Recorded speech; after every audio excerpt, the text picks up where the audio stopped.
What's going on, everyone? My name is Nicholas Merton here at DataDash, and today is November 24th of 2020. Well, folks, I hope you are having a fantastic day wherever you are. And in today's video, we've got a lot of things to discuss, but I want to take a moment here to just focus on what's happening right now, to really kind of take it all in. You know, a lot of you here on the channel have been around for the last 2 or 3 years. Some of you are new faces to the channel. Right now, we are witnessing Bitcoin nearing $19,200. We haven't been at this position in cryptocurrency markets in nearly 3 years. You know, I've been here doing daily updates with you guys throughout the whole process through the good times before December of 2017 and also post 2017 for the last nearly 3 years. And it's been phenomenal to be on this journey with you all. And now we're at a point where Bitcoin is almost about to retest its all-time highs here. We could see something happen in the next 24 hours, the next 48 hours. It really depends on how the momentum goes in the market. But above all, these are truly exciting times, and I'm happy to be here with you all. Now, in today's video, we're going to be talking about the dynamic of altcoins as XRP, Stellar Lumens, and a lot of other altcoins in the market have started to take off. What we should take away from that and what markets should we be positioned in, and outside of that as well, talking about the broader cryptocurrency space as a whole. And last but not least, we're going to be having a sponsored interview with Mauricio from NANO, so stay tuned for it. You won't want to miss it. So let's go ahead and dive straight into it and first take a look here at Bitcoin. So over the last few hours here, we've been able to yet again continue to set in these higher lows here and start to retest up towards relative highs for the year. So new highs for 2020, continuing on for the cycle, setting in not only higher lows, but higher highs generally speaking. And showcasing here that any dip in the market is getting bought up by most likely institutional investors, retail investors, some form of capital in the market, clearing through the order book, making market orders. They're not waiting to get their limit orders filled at lower levels or a correction to 18K or 17K. People are buying this all the way up until 20K because if you take a look at the long-term chart here, if you just dive to the weekly chart, right? First off, this is incredibly bullish. So betting against this is not going to serve most people probably very well, right?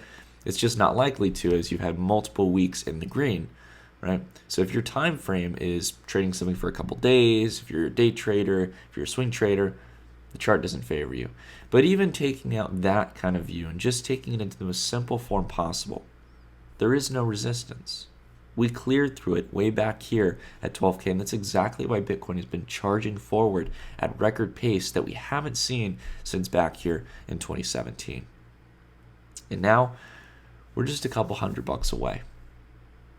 I want to take a moment before we dive further to tell all of you who have been patient, who have been holding Bitcoin, who have been holding on cryptocurrency positions in the market. This is your payday. This is the day we can get really excited. And I'm excited to see what happens here when we retest 20K. And that's the important topic that I want to talk about. What happens when we retest 20K here? And this is the dynamic of where altcoins come in, right? So I want to go ahead and do a bit of a history lesson here and just kind of talk about what we can observe from the previous cycle. You all know here on the channel, I like to keep things extremely simple. I like to keep things on a longer term time frame because that's where the multiples are in investments. If we can cut out all the noise of the, oh my God, what's happening with this coin and this coin, the general gist here is that we want to know how to position ourselves in Bitcoin or altcoins at any given time. And what we know from the previous cycle, which is the most substantial and most liquid cycle, meaning there was enough liquidity to have at least some form of a substantial market compared to the previous cycles, was that when we started to go through the accumulation phase where Bitcoin retested back up to its all-time highs, and the month here in February where it truly made contact with the previous all-time highs, this is when we got the altcoin cycle. Down here below, I've got 3 charts here. I've got XRP, BTC, ETH BTC, and Litecoin BTC here. And what we have is a very clear picture. I just want to make sure you guys can see this very clearly. As you can see here, we've got the retest to the all-time highs in February of 2017. And instantly, going into February to March, the kickoff of the altcoin cycle, where altcoins saw rapid growth and rapid pace, the likes of which they hadn't seen ever in history. Now, Litecoin in this case was one of the exceptions. It was one of the first few altcoins, so people didn't really know how to value it back then. But you could see here that Litecoin started to leap up. We saw ETH leap up, XRP leap up to valuations unthought of before as we continued through the cycle. In fact, we had 2 cycles. There's 2 major times we're expecting to have an altcoin cycle where Bitcoin dominance declines and altcoins take over. That's when we retest the all-time highs, so the equivalent here would be when we retest 20K, and then when we set in our new maximum all-time high for the cycle, similar to how we set 20K for this previous cycle, which was a 20x from the previous all-time highs, roughly speaking, So now what we're looking forward to is that whenever we get this next peak in the market, that's when our second altcoin cycle is going to be. But right now, we're expecting that Bitcoin's probably going to face a bit of resistance at 20K. And from there, as it continues to go downward in valuation, some of that liquidity is going to basically be injected into the altcoin market. It's going to skyrocket a lot of altcoins that people wouldn't be expecting to take off. And again, we can actually use a few different data models to back this up. The stock to flow model showcased exactly this, where we were actually, again, continuing throughout the bull market to actually stay below the logarithmic lines in the stock to flow model for the fair market value, where we were actually around the same range where we're at right now. So again, well below the line here, in this case, retesting those all-time highs as we did over here, pushing sideways, correcting a bit, about 20% in valuation, and then continuing to climb up higher. And I always emphasize to people that we're living through expanding cycles. It's very likely that this cycle is going to take longer than the last one, as we're talking about a much larger price and market cap for Bitcoin. So again, I would say to be patient here for waiting for those all-time highs, and that's actually a good thing. That means there's going to be a lot of time to trade and find opportunities in the market and hopefully grow our balances. But the key thing here, again, just to kind of play on this point here that Bitcoin is getting a bit overvalued in the short term, is the fear to greed index, as well as that stock to flow model we talked about. 2 of the most important things you can do outside of just analyzing price and what it did last time when we had the same exact standard set of price. And last but not least here as well, we've got Ethereum 2.0 deposit contract, the ETH 2.0 contract, finally getting enough ETH to launch. And this is something that's very, very exciting here. As we go through these early stages of ETH 2.0, we are going to start the slow but steady process towards Ethereum actually being scalable on the core layer here. And as in the meantime, we have ETH 2.0 that we're looking forward to, we also have layer 2 scaling solutions. These 2 things alone are going to make it where DeFi will be able to persist. DeFi will be able to grow. Uniswap, Synthetics, a lot of the major DeFi plays out there in the market, they're already moving to layer 2. They're going to be able to survive and provide a haven for traders and investors to be able to swap at lower rates than traditional exchanges and pay no network fee in a truly decentralized way, never being shut down, always operational, and allowing you to trade just about any token you'd ever want. This is an extremely big set of ramifications that I think people have yet to understand just how much freedom and opportunity this is going to bring to the market, as well as the more DeFi applications that we have yet, the DeFi applications that we have yet to see go over to layer 2 or be even developed yet, which I think is really cool. And we can see this being reflected in ETH's price. We just broke $600 the other day, which is truly exciting here for Ethereum. Now, the important question here that we have to ask is, a lot of people have said, okay, Nick, so Bitcoin looks like it's steadfast for 20K, which likely means we're going to be experiencing a pretty stark correction, much like we saw last time at 20K, as we saw at 1100 when we previously retested those all-time highs. And you've talked about this idea about altcoins being where we should put our focus, as they tend to skyrocket here as Bitcoin peaks out at its relative all-time highs. Here's the question: what altcoins are you focused on, Nick? Well, I think that there's a ton of altcoins on the market, and I will never be able to pick the ultimate top altcoin. No one's going to know what that top altcoin is. But the major thing I do want to emphasize is that what I think we're seeing is the typical cyclical process that happens in the altcoin market. We first off see Ethereum, XRP, a lot of the large cap cryptocurrencies that hold very large market caps and are very well established, taking the center stage. And I do believe that over the next few days, they're still going to continue. They're not done with their cycle just yet. They might have a day where they pause, But in this case, they're going to continue climbing for the most part over the next few days. I think until XRP hits something like $1. Again, you have to keep in mind, it might look like we've already extended so far, guys, but the valuations here are probably going to recoup to their all-time highs relatively quick, a lot quicker than people assume. But the key thing I wanted to say here is that afterwards, and even as those coins are still going up, as the broader altcoin market turns more and more green and gains more momentum, a lot of that money is going to start circulating towards a lot of the small and mid-cap plays in the market, especially plays in the DeFi sector. And that's plays like Chainlink, Oracle plays, right? Chainlink at $15, still $5 below its all-time highs at $20. We're going to have other plays like Uni token from Uniswap, continuing to grow. It's already gone from around $1 something to $4. We've got Aave, Yearn Finance, Maker Synthetics, Compound, UMA, Ren, all these different plays across the board that are going to start picking up big time. And they've got very low market caps. If you're considering what's happening with XRP right now, XRP's market cap is tens of billions of dollars. A lot of these plays here are a few hundred million. How much liquidity was required to get XRP up? Pretty good, a substantial amount of money. How much money is going to be required to see gains in some of these cryptos? Not much whatsoever. Now, if you're interested in starting to position yourselves for some of these tokens, I highly recommend you guys check out my crypto wallet, Digifox. One of the great things is that we not only allow you to swap into over 50 different tokens on the wallet, very natively and cleanly through Uniswap, so you're actually paying lower fees than major exchanges like Coinbase when it comes to our core fees. And along with that as well, you're doing it in a decentralized way. You're owning your own crypto, which is extremely exciting. But you can also stake that crypto or earn interest on your crypto through our deposit partners such as Celsius. You can earn 4.41% on your Chainlink. Much better to do that instead of just letting it sit on an exchange where you're not earning anything on your crypto. So if you're interested in that, you can check the link down below in the description. But the last thing I wanted to hit on here, guys, and everything that we've talked about today, just to really kind of set the stage and the tone here, what's going to start happening here over the next few days? Well, take a look at this.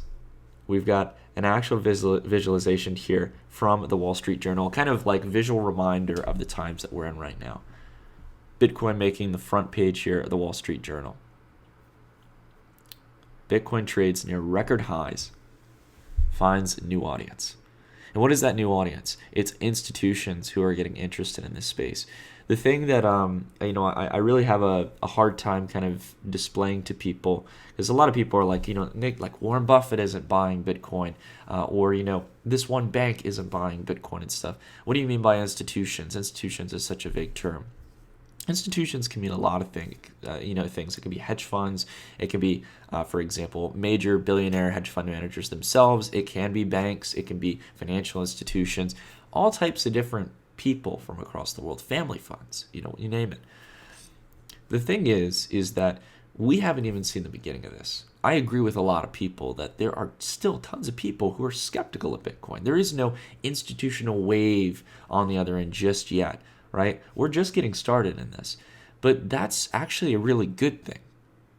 If it only took a few hedge funds and a few figureheads in the financial world or a few buyers to bring Bitcoin's price here nearing 20K, what do you think is going to happen with the Bitcoin ETF? What do you think is going to happen when hedge funds start to position, or not per se hedge funds, but pension funds, get to the position where they start to take Bitcoin on as an asset that they fit into their portfolio, maybe 0.5% or 1% for people's holdings, as people are demanding they get some exposure to this new asset. I'll give you a headline figure here.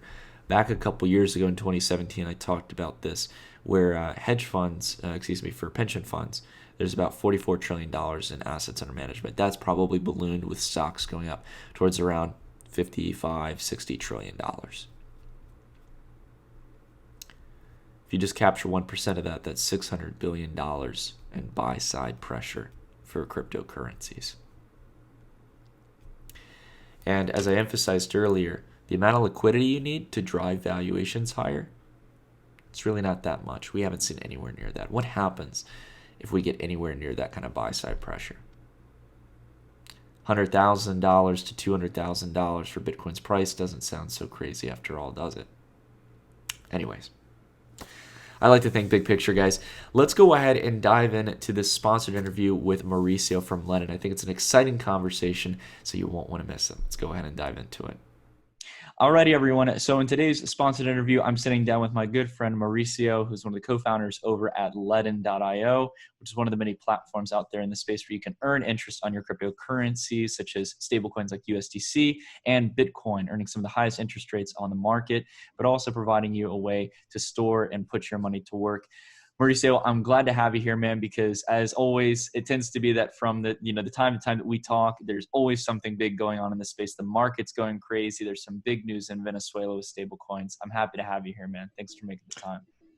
Thanks, Nick. I mean, it seems like it's serendipitous. Every time we get together, there seems to be some massive development that we need to talk about. But yeah, no boring days in crypto, that's for sure.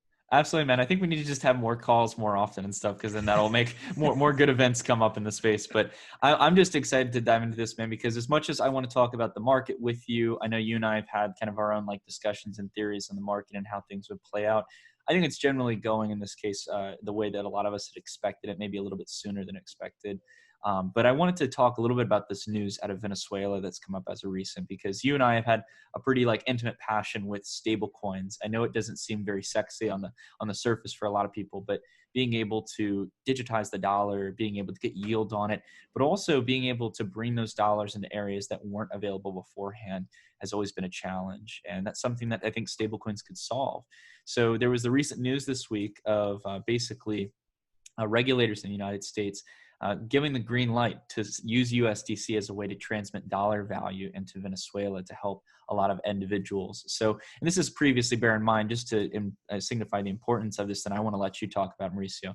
This is a sanctioned area. In this case, it's very, very difficult to actually be able to consider the government actually supporting dollars or a form of digital dollars in this region. So, Mauricio, I'm curious here, man, what's your take on this? What are you getting from all of this? And I think that this is a bigger event than many of us are seeing on the surface. Yeah, Nick, I think what we're seeing right now is obviously very meaningful, especially for Venezuelans and the region at large. So I guess to talk about what actually happened was the United States government gave its blessing to the Republic of Venezuela, represented by Juan Guaido, the president of the National Assembly, the only democratically elected body left in the country, which is not the same as the Maduro regime. The Maduro regime is the illegal regime that has come from Chavismo, that is essentially a dictator that is ruling Venezuela by brute force. The US government has seized funds from these criminals that belong to the Venezuelan people. What it is trying to do is return those funds back to the Venezuelan people without giving it to the dictator, right? To further his interests. They want to give it back directly to the Venezuelan people. The dictators, or Maduro, the dictator regime, obviously does not want this to happen.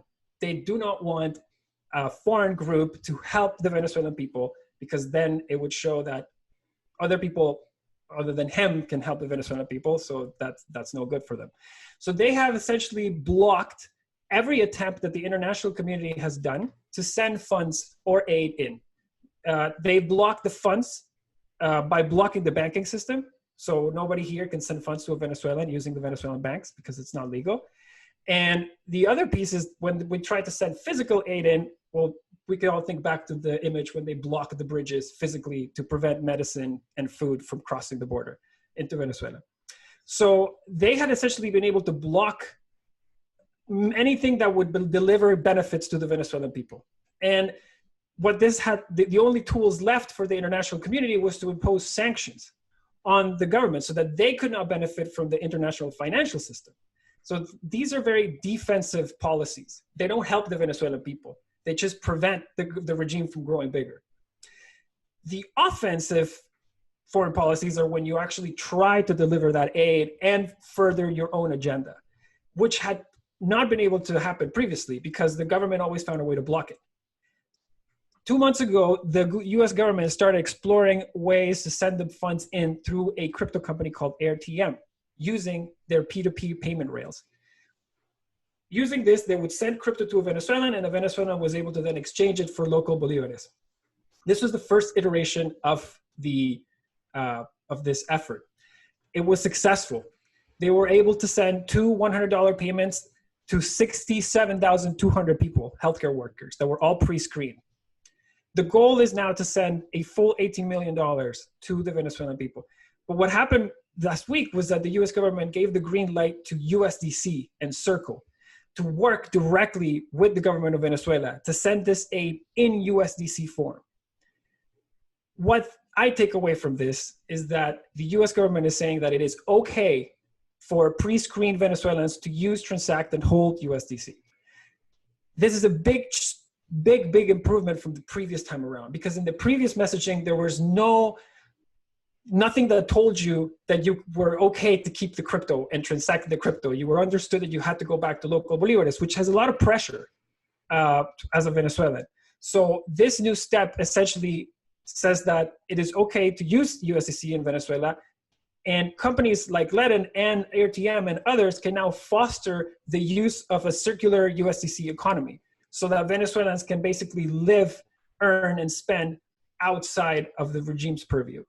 Yeah, in that case, Mauricio, like to kind of summarize it all off in that case, considering all the geopolitics, the outcome here is that, as you mentioned, we're giving a framework now where people in probably one of the worst off countries when it comes to economic stability now has an opportunity to have the most stable currency in the world.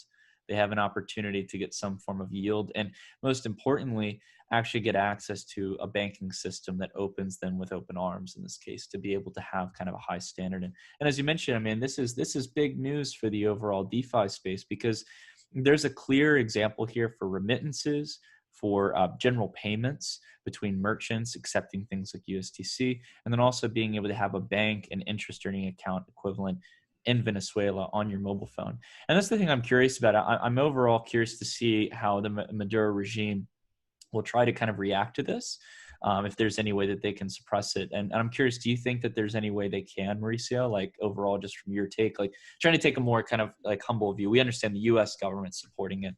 What does it look like on the ground? Yeah, so on the ground, obviously the regime does not like this. And they are trying to make moves, some preemptive, to try to minimize the effect of this. But those moves, in my view, are gonna fall in deaf ears. One such example is last week, the Venezuelan government passed a motion that said that Venezuelans will now be able to hold dollar deposits in the local Venezuelan banks. Ask any Venezuelan if they will hold a dollar in a local bank. The answer is absolutely no. No gracias, like I put on a tweet. And they're obviously trying, and they're trying to encourage Venezuelans. They've essentially woken up to the fact that Venezuelans don't want the Bolivar. So they're trying to say now, don't keep your dollars outside of Venezuela, because that way we have no control over your dollars. We need you to keep your dollars in the local banking system where we can go and take it, basically, is what they're saying. But Venezuelan people are much smarter than that. They've been through this rodeo way too many times before. They are not going to put their dollars in the local bank account. I'm a firm believer that won't happen. The other piece that the government is going to try to do is they're going to try to pursue or prosecute anyone that's using these platforms. So one such thing they did is they've blocked the IP addresses. So they've blocked, they've done a DNS blocking of the AirTM platform. Funny enough, the president of Venezuela, Juan Guaido, then went on to teach Venezuelans how to download a VPN and circumvent those IP blocks. So there's a bit of a cat and mouse game happening right now. But I'll tell you what, if Venezuelans know what to do, one thing very, very well is they know when something is beneficial for them, and they'll figure out a way to get it. Right now, there's somebody in the US trying to send $18 million to Venezuela. You better bet, hell or high water, that people will be downloading VPNs, downloading software, whatever apps they need to collect those $100. The payments that have been sent to the healthcare workers are $100 each. A healthcare worker in Venezuela makes $4 a month, to give you an example. I mean, it's So terrible, Mauricio. I mean, I think this is something that I think is a really positive change, and I think, as you mentioned, the kind of unstoppable nature of USDC. Whether it benefits one government or harms another. The beautiful message here is that we're realizing what kind of borderless payment systems, in this case, borderless opportunities to step yourself into a certain form of currency can do for people, and the kind of opportunities that it can open up. And as you mentioned, man, I mean, it's been a tragic scenario. It's gone on way too long. I know that there's probably, on a personal note, it's been something that's hurt you a lot and stuff coming from Venezuela. But I think it's something where a lot of us in the space who really care about crypto and what it stands for, we want to get this stuff resolved, man. There's too many people and too many lives at risk. So I just got to say, I appreciate you giving such a good summary on that, Mauricio. I've seen that title and the headlines. It blew over very quick, in my opinion, for the kind of substantial benefit that this could bring to not only the crypto space, but also to Venezuelans and people who really need it in Latin America. And one thing I wanted to hit on outside of this as well, we're seeing these kind of headlines. The headlines are starting to circulate back up again as the market is starting to heat up. So I'm curious to hear, Mauricio, like, what's your take on the market right now? We're just less than $1,500 away from all-time highs. So I'm curious to hear what your thoughts are on it. Yeah, I mean, it's an interesting market. Listen, people have been saying for a while now that Google trends aren't trending higher. We're nearing all-time highs. We have looked at some market data to contrast the involvement of retail versus institutional activity in this rally. An interesting data point that we have from last week analysis is that if you look at the futures markets in general, from November 2019 to November 2020, there has been an aggregate increase in volumes of 116%. That includes regulated and unregulated platforms. If you zoom into the regulated platforms and you look at the volume increases at the CME and Backed, the CME on a percentage basis over the same time period has grown by almost 700% as far as traded volumes. Backed has gone from 1 million in open interest in November 2019 to, I believe it was 22 million in open interest in November 2020. That's small in absolute terms, but that is a 1,700% annual increase. If you contrast those rates of increase to the overall futures rates, you can see very clearly that they are far outpacing unregulated platforms. Who invests in regulated futures platforms? Well, sophisticated investors. So what that tells us is that what we have been seeing so far is consistent with some of the narrative that's out there in the market. Like these are very likely professional investors. Not a day goes by without a prominent finance bull now coming out saying that they like Bitcoin. So these are very large allocations. They are not necessarily purchases. They are treated more like allocations. They're not trying to time the market. They're trying just to allocate a certain percentage of that portfolio. And while Melton Demir's had a great episode over the weekend with in a podcast with Oddlots, she said there isn't like this wall of institutional money that people think there is just dying to come into crypto. But I'll caveat that with saying that even if it's a trickle, an institutional trickle is a $427 million purchase like we saw for MicroStrategies. So these trickles are what I believe are going to continue moving the market higher. But not only that, the other thing that we haven't seen this time around is a big gap down. We have not seen a big gap down in 7 weeks. Yeah, I wanted to build on that, Mauricio, because I think I've heard that argument that Melton makes and stuff. I think it's actually really true. Like, we haven't gotten to that like multi-billion-dollar kind of daily volume that's going to be coming from institutions to push up prices to the 30, 40, 50, 70, 80, $100,000 range for Bitcoin's price. But here's the interesting catch. We didn't need that money to get to this point. In this case, as you mentioned, those multi-$100 million to possibly billion-dollar kind of buy purchases on Bitcoin. I mean, it's not rocket science in this case. You have limited actual available tradable supply. You have limited ability here in this case to actually pick up that kind of sizable portion of the put your portfolio off the market. it's going to push the order book up. It's going to push values up, even if it's not even all on spot markets. So this is something I completely agree with you. I think, if this is all it takes to get to 20K, I mean, how much is it really going to take to get to 30, 40, 50K? And this is where, again, I think that the kind of logarithmic cycles that Bitcoin has will start to become very apparent over the next year or so. But again, I'm still keeping my target. I'm curious where you're standing. I still think it's going to be sometime in 2022 when we see our next peak for the market. What's your take on that? When we go past the 20K, like all-time highs? Oh, no. When we'll set in our new all-time high for Bitcoin?